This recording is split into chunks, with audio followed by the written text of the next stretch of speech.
Joining me to discuss, former Trump trade and jobs advisor Curtis Ellis. You know, it's really amazing.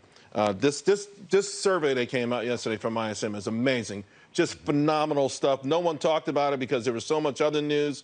57% have longer lead times because of what's happening in China.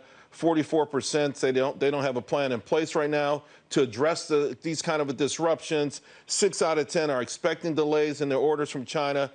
More than half of them are having difficulty in getting supply chain information from China.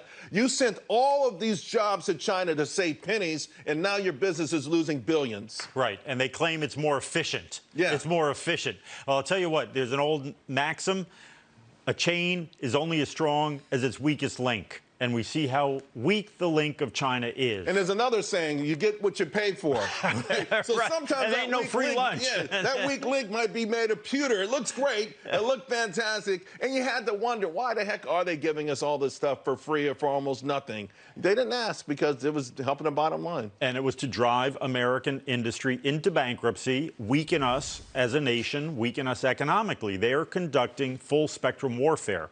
It's not with bullets, it's not with missiles. It's weaken the enemy from within so that they can't fight. And that's what's going on with China. It's time to recognize what China is doing.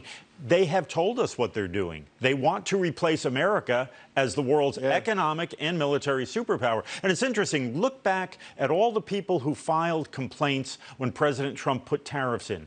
One of them was the Health Industry Association. They said, it's much more efficient for us to manufacture face masks and protective gear and pharmaceuticals in China. They said that. It's on the record. Amazing. It's amazing. Absolutely amazing. It's so interesting also, since you bring up the trade war.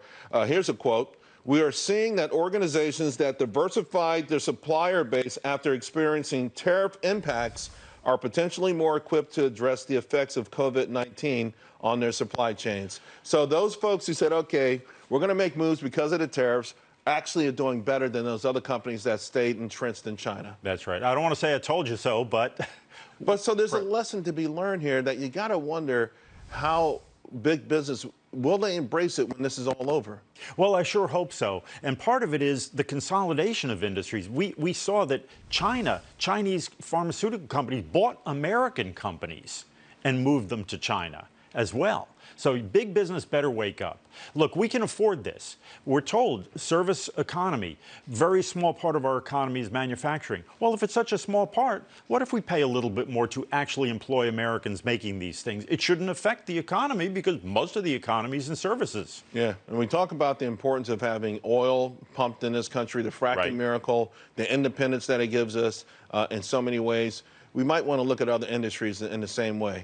What if we put a $10 a barrel, a $10 a barrel tariff on imported oil? That would support the shale industry, and that would maintain our domestic production and keep us energy independent. So I think I saw you a couple of weeks ago, and I had posted an idea, hoping that the White House would see it, and I wanted to get your thoughts on it again, because we did talk about it. I want to represent it as we have this conversation, and as President Trump today made comments about opening up travel with China, suspending the tariffs. So now here's the premise: suspend the tariffs, have China, of course, not only suspend theirs, but maybe agree to the same most favored nation level that we're at. Completely level playing field, 120 days. Get them up and running so we can get the things that we need, because as much as we hate it, they've got the ingredients for our medicines. And maybe use that time to even make the negotiation process go better.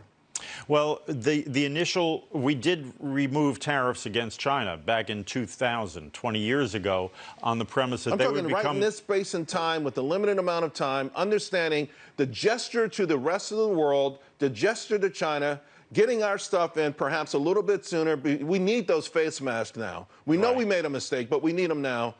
I think it would work. We need some reciprocity. Let's see China stop spreading lies about America being the source of this virus. And if they live up to their agreement, let's see some, the phase one. Let's see reciprocity. All right. Sounds good, Curtis. Always a pleasure. Thank you. Thank you very much.